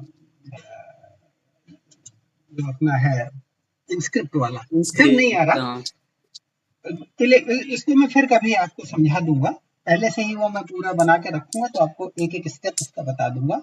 और ये कारण वही है कि अगर इसको ये स्पेस इन्होंने जो दिया हुआ वो ना दिया होता, तो अंगा के नीचे माँ लग जाता, और जैसे हम संस्कृत में लिखते हैं वांग में, बिल्कुल सर, उसी तरह बन जाता। ये उच्छ्वास जो है, ये च, छ और व, ये तीनों का जो है संयुक्त रूप बना देता। क्यों? क्योंकि यूनिकोड वालों ने केंद्रीय हिंदी निदेशालय वालों की नहीं सुनी। वो बोले भैया इसी देवनागरी से आपको संस्कृत भी लिखनी है, और इसी देवनागरी से आगे चल के आपको जो शब्दकोश हैं हिंदी के, उनमें सर्च इंजन भी चलाने हैं। तो यदि हम ये ऊंचा छा और ये इसके चक्कर में पड़ेंगे, तो आप कभी भी सर्च इंजन आपका काम नहीं करेगा। इसलिए हम इसकी जो ग्लिफ है वो सॉलिड बना रहे हैं। इसको जैसे ही ये इन चीजों को देगा, तो यहाँ पर वो हम खत्म कर देंगे। कारण उसका ये है स्पेस देने का। इसको भी बचाया जा सकता था, उसका एक स्पेशल कैरेक्टर होता है, जीरो विड्थ जॉइनर बोलते हैं उसको, वो डाल देते तो ये जो स्पेस दिख रहा है वो ना दिखता, आपको अक्षर सही रूप में दिखता है। ये तो उन्होंने जो भी किया होगा अच्छी बात है, पर शायद हाँ इसीलिए किया है सर, क्योंकि स्पेलिंग समझ नहीं आती बहुत लोगों को। फिर नहीं देखो, मैं क्या बता रहा हूँ कि सब कुछ समझ में आता है, केवल और केवल परिचय की बात होती है कि आप उन चीजों, अब जैसे वांग में आप समझाने लग पड़े, तो वांग में शब्द ही ऐसा है कि कोई जो स्कॉलर होगा, मेरे ख्याल से 10वीं पढ़ा हुआ तो वांग में को जानता भी नहीं होगा कि ये कोई शब्द भी है। एमए के बाद ही इस शब्द का जो है आपको परिचय मिलेगा। ये यदि आप संस्कृत पढ़ रहे हैं तब आपको इस शब्द का परिचय मिलेगा। सर एक मिनट आपसे साझा करूंगा एक बिंदु। ये जो वांग्मय पर आप चर्चा कर रहे हैं, 6ठी क्लास के बच्चों को मैंने इस शब्द का अर्थ जो है वो लोग जानते हैं, और हमारी पाठ्य पुस्तकों में भी ये शब्द मिलेगा 6ठी कक्षा में। अब क्योंकि वो संस्कृत के बच्चे हैं, संस्कृत अध्ययन करते हैं वो, तो वो बहुत अच्छे से इस शब्द से परिचित हैं। अन्यथा जो आपने कहा कि जो एमए स्तर पर या हम जो स्नातक स्तर पर ही जो प्रथम बार है हमारा इस शब्द से परिचय होता है। देखो आपके यहाँ तो संस्कृत वैदिक शिक्षा है ना? हाँ सर, हाँ। उनको तो बचपन से ही बताया जाता है, नहीं बताएंगे तो वो उसका उच्चारण कैसे करेंगे? लेकिन एक सामान्य बालक जो मतलब नहीं पता होता, सही कह रहे हैं आप। उससे वो उच्छ्वास है, उच्छ्वास से भी उसको कोई लेना देना नहीं है, ब्रह्मा है। लेकिन ठीक है, उन्होंने जो किया है अच्छा है, और आप इनका ध्यान अवश्य रखिएगा इनको लिखने में। लेकिन अब देख लीजिएगा, अब इनके परंपरागत रूप को दिया जाए। भाई परंपरागत रूप को ही देने के चक्कर में तो आपने इनको ये जो चिन्ह और ब्रह्मा करवा दिए, तो फिर ब्रह्मा ने क्या बिगाड़ा था आपका जो उसका परंपरागत रूप अच्छा नहीं लग रहा? सरकारी समितियां, इसका भी परंपरा, ये आपको मिलेंगे। और इसीलिए जो आप कंफ्यूज होते हैं इन सब चीजों को लेके, कंफ्यूजन इसीलिए होता है। जो पूरा कन्फ्यूशसवादी हो जाते हैं लोग, उसका कारण यही है कि एक एक ही चीज को आप कंट्राडिक्ट करते हैं दूसरी ही लाइन में जाकर। तो अब यहाँ पर जो भी पढ़ेगा, आपकी तरह से जो जितने बच्चे हैं जो अभी अपनी परीक्षाओं की तैयारी कर रहे हैं, उनको ये दुविधा आती ही आती है। और खासकर ये जो जब से मल्टी चॉइस ऑप्शन आने लगे, तब से तक और भी ज्यादा आने लगी है। क्यों? क्योंकि अगर आप कोई सच सही भी जान रहे होते हैं, तो ऑप्शन पढ़ने के चक्कर में जो आपका सही है वो भी उसमें खो जाता है। ये भी एक आपको साइकोलॉजिकल चीज बता रहा हूँ। यदि आप 1 to 1 याद करेंगे तो ठीक है, और स्पेलिंग मिस्टेक जैसे प्रश्न भी आते हैं सर। हाँ, अब इनिशियो का मतलब है आरंभ से ही। बस मुझे आरंभ से ही जहां दिख गया मैं वही टिक लगा दूंगा, बाकी को पढ़ूंगा ही नहीं। जैसे ही बाकी को पढ़ने जाएंगे आप, अच्छा जी यहाँ तो शुरू से भी लिखा हुआ भाई, अरे यहाँ पहले से भी लिखा हुआ है, कहीं वो तो नहीं है? आरंभ की बजाय कहीं शुरू तो नहीं है? शुरू की बजाय कहीं पहले तो नहीं है? अब आपका दिमाग जो है उसमें डामाडोल स्थिति में आ जाता है। तो ये जो बहुविकल्पी प्रश्न होते हैं, ये आपके लिए एक तरह से भ्रम पैदा करते हैं।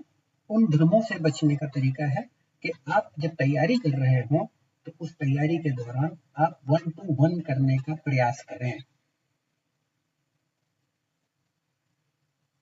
जैसे ही ये बात आए कि चांद पर पहला व्यक्ति कौन था उतरा, तो आपको विकल्प आने ही नहीं चाहिए, सीधे उसका नाम आना चाहिए कि भैया वो नील कुमार बाहुबली थे। ठीक है?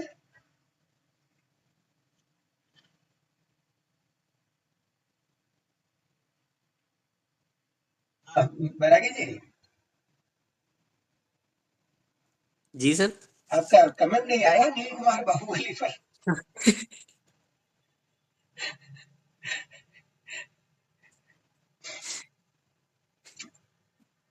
अब संयुक्त राज्य तीनों रूप यथावत रहेंगे, प्रकार, धर्म, राष्ट्र।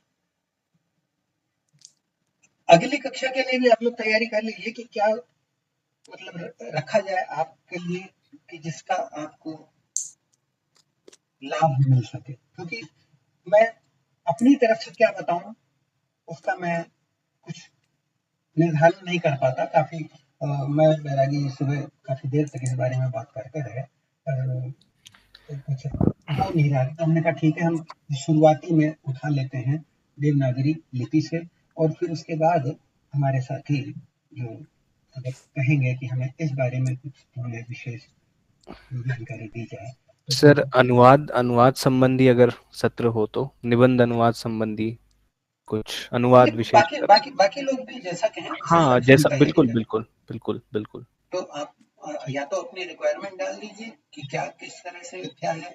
हाँ, इतना जरूर मैं पुनः कहूंगा आपको कि आपके लिए जो संकेत शब्द रहेंगे, पहली गाइड आपकी रहेगी केंद्रीय हिंदी निदेशालय का। ये जो भी है जैसा भी है, इसको मैंने एक आलोचनात्मक समालोचनात्मक दृष्टि से भी देखा।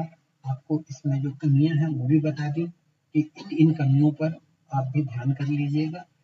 लेकिन जहां आपकी जीत करवा सकती है ये पुस्तिका, वहां आप कमियों को छोड़िए ना। जहां हमारी जीत हो सकती है हम उस तरफ जाएंगे। जैसे जो एक बता रहे थे संयुक्ताक्षर की संयुक्त व्यंजन वाली, बिल्कुल सही है। जो उसने कह दिया वही मान लो भैया। जो वो कहावत है ना, वो अपनी ऊँट बिलैया ले गई तो हाँ जी कहना। क्यों बैरागी जी, सही है ना?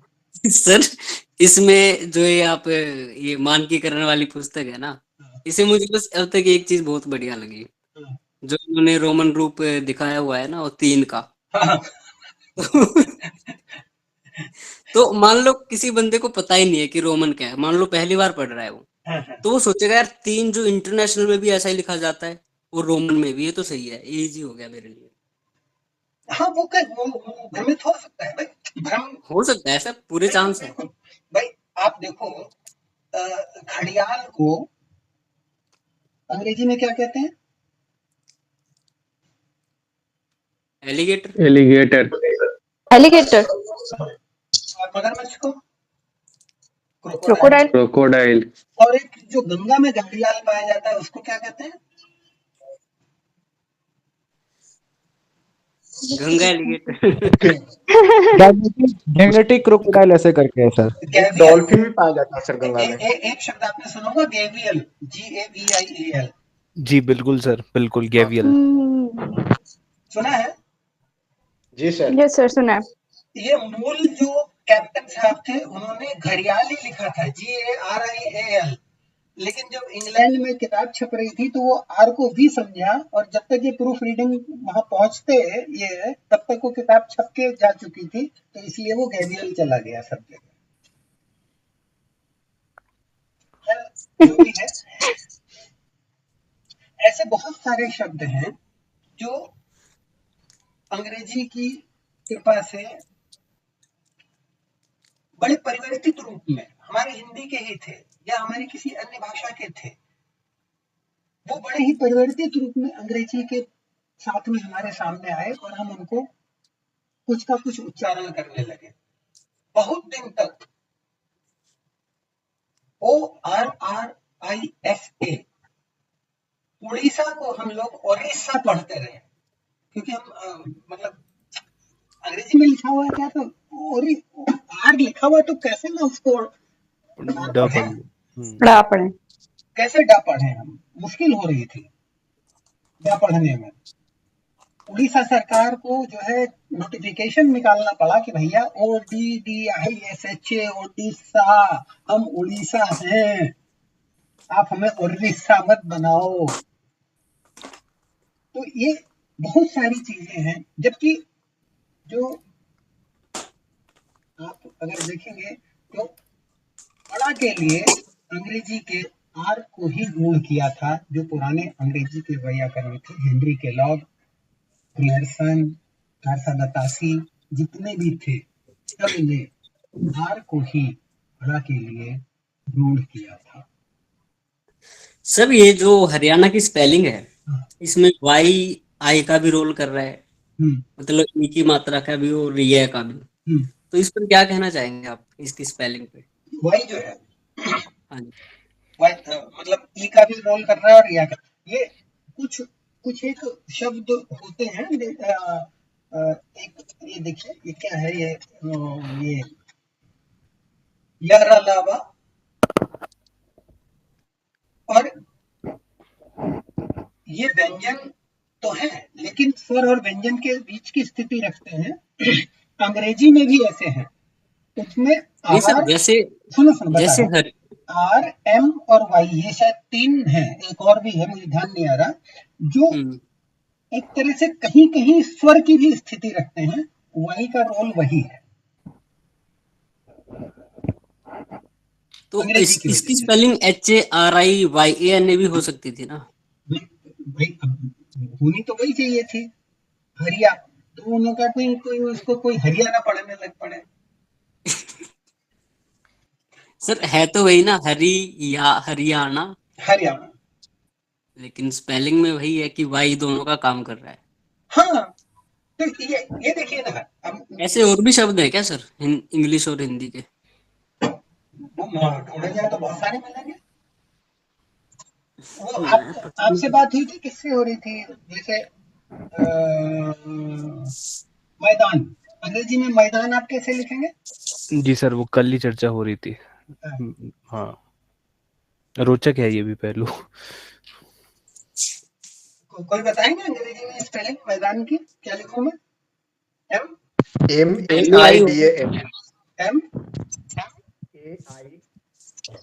MAIDAN।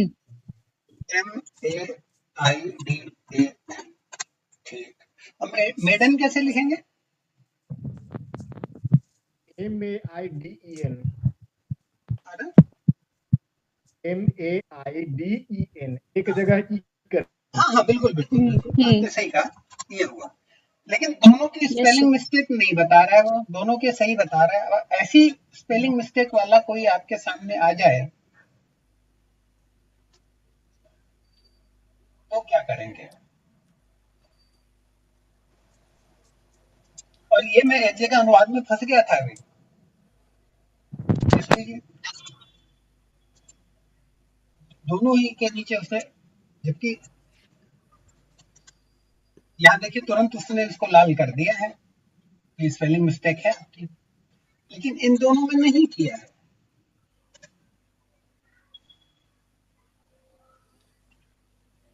ये जो छोटी छोटी सी चीजें हैं हमें जो भ्रमित करती हैं, और जो हमारे ये फॉल्स फ्रेंड्स हैं जो हमको बता देते हैं कि भैया ये तो ऐसा नहीं वैसा ही।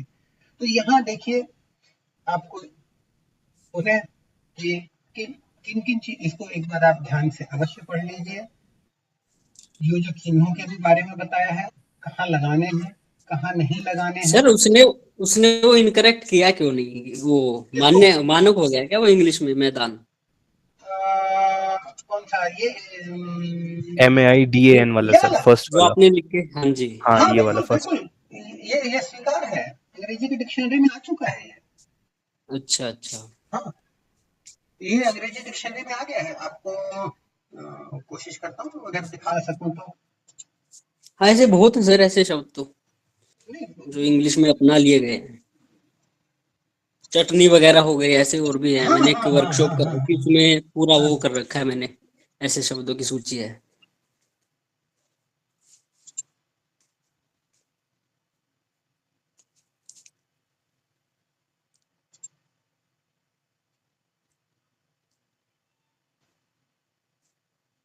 आपकी बात सही है बिल्कुल।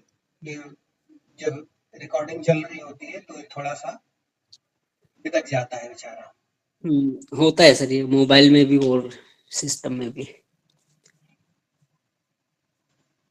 खैर, आप इनका अवश्य ध्यान रखें। और व्याकरण के लिए भी एक अव्यय यहाँ है। व्याकरण के लिए एक अच्छी पुस्तक जो मुझे लगी उसको आप रेफर कर सकते हैं। ये 10वीं कक्षा के लिए है, उड़ीसा की छपी हुई है, माध्यमिक शिक्षा परिषद वालों की। बहुत ही सरल सहज और जिसको कह सकते हैं बड़ी ही सुगठित रूप में लिखी हुई है। और इन्होंने बहुत कुछ केंद्रीय हिंदी निदेशालय की बातों का ही जो है अपने यहाँ पर पालन किया है। अब जैसे हिंदी में उड़िया वाली ड़ा ध्वनि नहीं, अब देखिए उड़िया में भी है ये ध्वनि, सब ला है। तो आपको ये वहां भी बताते जा रहे हैं। बा और वा का प्रयोग ये, और मुझे बाकी जगह नहीं मिला, या तो फिर हेनरी कैलॉग में मिला है बा और वा का प्रयोग, या फिर इसमें मुझे दिखाई दिया है। और इसको मैंने पढ़ा भी आज दिन में, तो काफी कुछ ये आपके काम को, आपके लिए उपयोगी सिद्ध हो सकती है। बाकी आप जो पढ़ते हैं उनको अवश्य पढ़ते रहें। और मुख्य चीजें यही हैं कि अब देखिए कुछ संयुक्त व्यंजन दो व्यंजनों के मेल से बनते हैं। ट, ड, द, ध, भ, ह, प। प्रथम व्यंजन में हल मात्रा देकर लिखने का अभ्यास करें। ऐसे मतलब उसने दोनों चीजें जो ये बताई हैं, ये मुझे काफी अच्छा लगा कि इसमें क्या है, आपको दोनों चीजों का अभ्यास हो जाता है। आप इसको ऐसा भी लिखते हैं, ऐसा भी लिखते हैं, और इसको ऐसा भी लिखते हैं। तो ये, और वर्तनी वगैरह में भी इन्होंने बहुत अच्छा जो है दिया है, तो आप इसका उपयोग कर सकते हैं। बाकी बैरागी जी आप जैसा कहें उस हिसाब से। सर इस पुस्तक को शेयर कर दीजिएगा। हाँ बिल्कुल, मैं अभी थोड़ी देर में डाल देता हूँ, ग्रुप में डाल दूंगा। तो आप सबको ये देखो भैया, मैदान यहाँ भी है, नाउन है, an open area or space in or near a town often used as a market place or parade ground. जी सर, धन्यवाद। ओरिजिन ऑफ मैदान ये हिंदी से है, 1615 से यूज हो रहा है। तो 16-15-25 मतलब उसके साथ काफी एंशिएंट वो जुड़ गया मैदान के साथ, अब क्यों नहीं होगा फिर। तो यहाँ आप देख सकते हैं कि अनुनासिक और चंद्रबिंदु का भी इन्होंने जो है किया है। ये उड़ीसा वाली जो आपको हिंदी ग्रामर दिखाई थी उसमें भी काफी अच्छा इन्होंने दिया हुआ है, तो आपको काफी इनसे सहायता मिल सकेगी। तो बाकी और कोई विशेष अगर आपकी वो रहे कि हाँ भाई इसमें हमें इन चीजों के बारे में और विशद जानकारी चाहिए, तो फिर उसके बारे में फिर मैं तैयारी करने के बाद ही बता सकूंगा, क्योंकि व्याकरण आपको जानकर हैरानगी होगी, मैंने कोई बहुत अच्छी तरह से नहीं पढ़ा है, मैं ये अपनी कमी स्वीकार करता हूँ, लेकिन संकट ये भी रहा कि कभी कोई गलती नहीं हुई मेरे से। तो सर आपके जैसे अनुवादक तो ढूंढने से नहीं मिलते, ये आप भी बेहतर जानते हैं और मुझे खैर बताने की आवश्यकता नहीं है, संवाद लंबा रहा है। हाँ, ये आप मानेंगे नहीं, वो मैं परिचित हूँ, आप कभी मानेंगे नहीं, आप इतने वो हैं, बट आप भी परिचित हैं कि जैसे जितना ज्ञान आपने दिया है, जो जो चीजें जहाँ जहाँ आवश्यकता हुई है फंसे हैं, तो बहुत बहुत गहराई से आपने जो है हृदयंगम किया है इस चीज का। बहुत वही एक निवेदन और था सर आपसे कि अभी लोग जुड़े हुए हैं कुछ हमसे, तो मैं सिर्फ ये जानना चाहता हूँ कि अब क्योंकि ये जितने भी अभ्यर्थी वाले जितने हमारे समूह रहते हैं, इसमें हिंदी को देवनागरी में नहीं लिखा जाता है। अधिकतर जो कार्यरत भी लोग हैं वो भी कभी इस बात पर न विशेष बल देते न कहते हैं, और स्वयं भी जो है इसका अनुकरण नहीं करते हैं। तो अनुवादक जो बनना चाह रहे हैं या अनुवादक जो वर्तमान में भी हैं, उनके लिए हिंदी को देवनागरी में लिखना और अंग्रेजी को रोमन में लिखना कितना महत्वपूर्ण है? अगर आप इस बिंदु पर कुछ प्रकाश डालें तो बहुत अच्छा होगा हम सभी के लिए। देखिए इसमें क्या है, सबसे बड़ी चीज यही है कि हम जैसा अभ्यास करते हैं, हमारा पूरा फिर जो है हमारा जो दिमाग का एक पैराफर्नेलिया है वो उसी तरह से बनना शुरू हो जाता है। यदि हम अच्छे का अभ्यास करेंगे तो वह फिर हमें अच्छे के अभ्यास की तरफ ले जाएगा। यदि हम शॉर्टकट्स मारेंगे तो कई बार आप पाएंगे कि जहां आप पूरा लिखना चाह रहे थे, वह अक्षर कुछ का कुछ लिख गए, वह शब्द कुछ का कुछ लिख गए। तो यहाँ जरूर ये ध्यान रखिए कि देखिए सबसे बड़ी चीज यही है कि जो भाषा जिस लिपि का प्रयोग करती है उसी लिपि में लिखी जाती है तो उसका प्रभाव पड़ता है। यदि ऐसा नहीं होता है तो फिर न वो इधर की रहती है न वो उधर की रहती है। अब आप यूं समझ लीजिए कि कोई बच्चा है, वो टाई को बांधकर और फिर कंधे की तरफ को लटका ले मफलर की तरह से, तो वो कैसा लगेगा देखने? बात समझ गए मैं क्या कह रहा हूँ? जी सर। कोई बच्चा है कि वो टाई गले में बांधे और फिर टाई के जो नीचे लटकना चाहिए पेट के पास, उस हिस्से को मफलर की तरह कंधे पे पीछे की तरफ को डाल, तो वो कैसा लगेगा? या कोई बच्चियां भी जुड़ी हुई हैं, बुरा ना माने, एक में खूब बड़ा कान की बाली पहन ले और एक में टॉप पहन ले, तो वो कैसा लगेगा? तो ये चीज क्या है, भाषा का जो हमारी लिखित भाषा है, लिखित भाषा का जो सही इम्पैक्ट है, जो प्रभाव है, वह लिपि से ही पड़ता है। यदि हम संबंधित भाषा की लिपि में ही उसको लिखेंगे तो उसका जो इम्पैक्ट पड़ेगा वह उस लिप्यांतरित भाषा से कहीं ज्यादा अच्छा होगा। अच्छा, और फिर हमारे दिमाग में सभी शब्दों के जो रूप हैं वो जमने शुरू हो जाते हैं। आप ये देखिएगा कि एक सीमा के बाद हम पूरे शब्द को नहीं पढ़ते हैं, शुरू के 2 अक्षर पढ़ते हैं और उसके बाद पूरा शब्द बन जाता है दिमाग में खट से। यही चीज लिपि को लेकर दिमाग में हर वक्त चलती रहती है, लेकिन जब इस तरह का हम उसको अलग अलग लाके देते हैं तो वहां जो हमारी एकाग्रता होती है भंग होती है। कई बार सामने वाले से हम पूछ कुछ रहे होते हैं, उत्तर कुछ और आता है, कह कुछ और रहे होते हैं, समझ में कुछ और आता है। कई एक शब्द तो हम जो अंग्रेजी में हिंदी के लिख डालते हैं वो कई बार अर्थ का अनर्थ कर देते हैं। अर्थ का अनर्थ वो पढ़ते समय लगता है यार ये कोई गाली वाली तो नहीं लिख रहा है। जी। तो वो सब चीजें अवॉइड करने के लिए जरूरी होता है कि हम अपने जो लिपि है भाषा की उसका प्रयोग करें, कम करने तो करें, कोई बात नहीं। आजकल तो बहुत सारे वो गैजेट्स हैं आपके पास, बोलकर भी टाइप हो जाता है और टाइप कर तो होता ही है, के लिए आप स्वतंत्र हैं। लेकिन मैं कहूँगा यही कि अगर आप अच्छी भाषा, अच्छी चीजों का अनुकरण करते हैं तो आपके ही लिए लाभदायक होता है, और इतना लाभदायक होता है कि आप हिंदी अगर कहें कि बहुत गहराई से पढ़ने का काम मैंने एमए में आने के बाद किया। एमए तक मेरा हिंदी से कोई विशेष नाता ही नहीं हो पाया था, या तो मैं यूँ कहिए कि विषय मेरे कुछ इस प्रकार से रहे कि जिनमें हिंदी में कुछ उपलब्धि नहीं था, तो अंग्रेजी में ही पढ़ने पड़ते थे।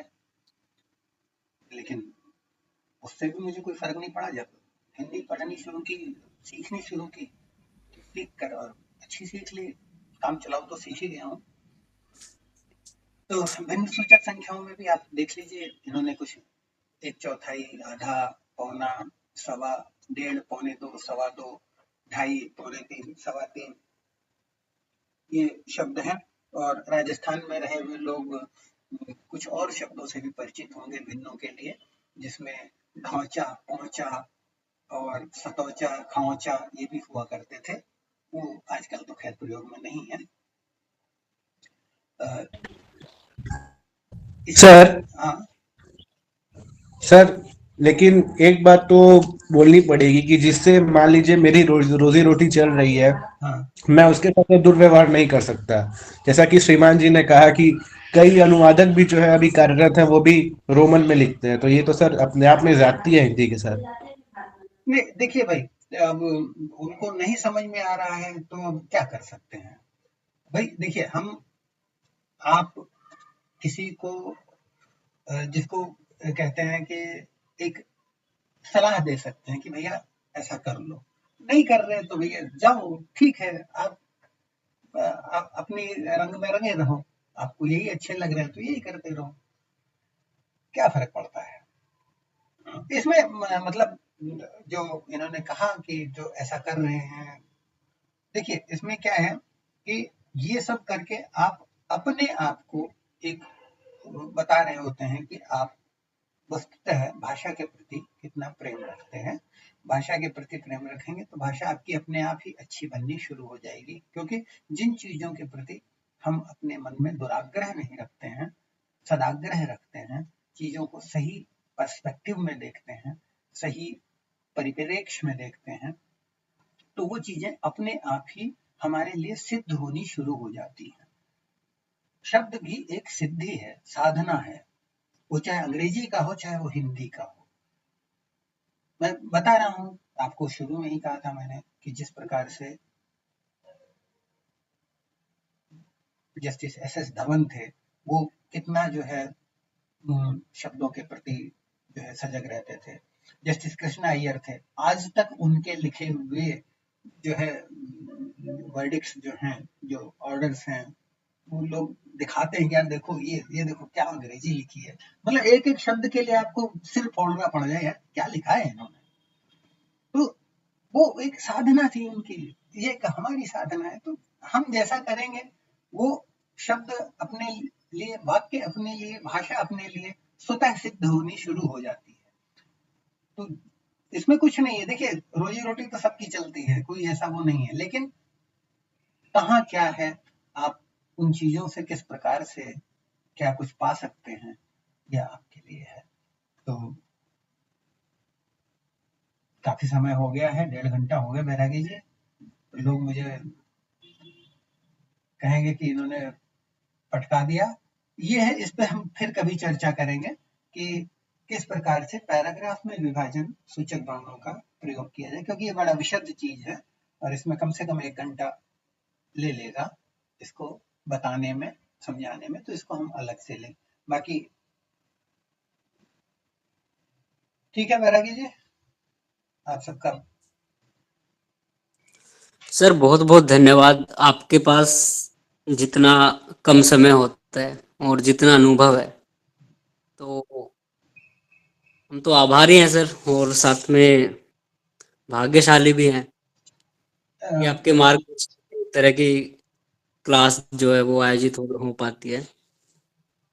और साथ में जैसे शुरुआत में काफी ज्यादा संख्या थी, पर अभी भी 20-25 लोग हैं।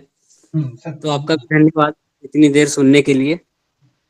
नहीं, सबका धन्यवाद जो इतनी देर तक रुके रहे, सुनते रहे। और आप सबकी कोई और भी अगर वो हो तो इसमें डाल दीजिएगा आप चैट रूम में। सर उच्छिप्त ध्वनियों का जो आपने बताया था, ईश्वर चंद्र विद्यासागर जी ने प्रविष्ट कराया हिंदी और बांग्ला में, थोड़ा वो डाल दीजिएगा सर। हाँ, वो मैं देखता हूँ, मेरे पास नागरिक प्रचारणी का जो 16 के 16 खंड है पढ़े हैं, और शायद भाषा खंड में था वो, तो मैं ढूंढ कर अवश्य डालूंगा कि किस प्रकार से। अब वरना भाई, क्योंकि सर हम लोग पुरानी हिंदी पढ़ते हैं सर, तो वहाँ सरहपा के कुछ लेखों में उच्छिप्त ध्वनियां, अवहट की भाषा में उच्छिप्त ध्वनियों का उल्लेख था सर, ड़ का था, इसीलिए मुझे कंफ्यूजन हो रहा था। बहुत बहुत धन्यवाद सर, बहुत बहुत धन्यवाद आपका भी और बैरागी जी का भी बहुत बहुत धन्यवाद सर।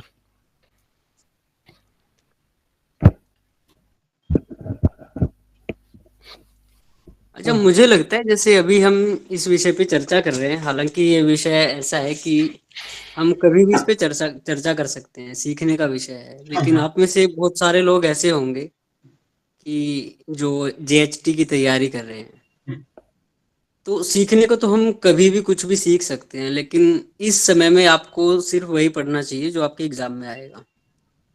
तो बेहतर होगा, हम भी कोशिश करेंगे कि आगे जो और क्लासेस आएंगी उनमें कुछ ऐसा टॉपिक हो जो एग्जाम में आपके काम आए। काम तो ये भी आएगा। इसीलिए मैंने कहा कि अगर आप कहीं कोई मतलब आपस में हम मिलके कर ले कि आज इस विषय पर हम अगले शनिवार को या अगले रविवार को जो भी अगर करना चाहें तो उस हिसाब से अपना बना सकते हैं। पोल कर लीजिएगा बैरागी जी समूह में। जी सर। सर ऐसे कुछ क्वेश्चंस कर सकते हैं जो रिपीटेड हो एसएससी जीएसटी में एग्जाम में। पर वो जो पैटर्न होता है परीक्षा का, आप ये नहीं कह सकते कि गत वर्ष जो था वो इस वर्ष भी रहेगा। जैसा कि आप देखेंगे 2022 में प्रश्न पूछने का तरीका अलग था, वहां संधि समास से बहुत प्रश्न थे, और 2023 तक आते आते संधि समास जो है नदारद हो गया था। तो वो जो एक चीज होती है कि अगर वैसा रहा था प्रश्न पत्र, तो क्या इस साल भी वैसा प्रश्न पत्र रहेगा? क्या वही विषय और उन्हीं जो वेटेज था वो रहेगा, नहीं रहेगा? अभी जो वर्तमान में जिस हिसाब से हर परीक्षा में जो बदलाव हो रहे हैं, तो बहुत मुमकिन है कि जीएसटी में भी हो, क्योंकि पिछली साल तो हो गया था। आप 2022 का प्रश्न पत्र देखिए, 2023 का प्रश्न पत्र में हिंदी वाला खंड देखिएगा आप, तो आपको जो अंतर है वो वहाँ परिलक्षित हो जाएगा। तो आप लोग जो है समूह में जैसा भी आप लोग उचित लगे एक पोल कर लीजिएगा, जो भी बहुमत होगी उस हिसाब से। ये जो आपके प्रश्न आते हैं, ये ज्यादातर तो कंप्यूटर पर ही करते होंगे ना? जी सर, जी कंप्यूटर बेस्ड ही रहते हैं ये आजकल तो अधिकतर। तो कंप्यूटर एक और खेल भी कर देता है। हो सकता है प्रश्न वही हो, लेकिन वो घुमा के इधर से उधर से कर देता है कि आपको पता लगे तो नया प्रश्न आ गया, क्योंकि एआई आ गई है ना, इसलिए वो उसमें बहुत सारे जो है। तो सर प्रश्न जो बनाते होंगे वो थोड़ी ना एआई का प्रयोग करते होंगे इन परीक्षाओं के लिए भी। हाँ करते हैं बिल्कुल। गजब। सर मुझे लगता है देखो जैसे ये पेपर पैटर्न पूछते हैं बहुत सारे लोग, कोई भी एग्जाम होता है तो पूछते हैं कि इसमें कैसा पेपर आएगा, लास्ट टाइम कैसा था। आप लास्ट टाइम का पेपर देखो, उसमें देखो कि लेवल कैसा था और कैसे क्वेश्चन पूछे थे उन्होंने। लेकिन आपको पता है कि इंग्लिश हिंदी दोनों आते हैं, दोनों की व्याकरण आती है, शब्दावली आती है। तो आप ना उसको इतने अच्छे से पढ़ लो कि तोड़ मरोड़ के घुमा फिरा के कैसे ही पूछे आप उसका उत्तर दे पाओ। अगर आपके टॉपिक क्लियर होंगे ना तो क्वेश्चन चाहे कैसा ही आए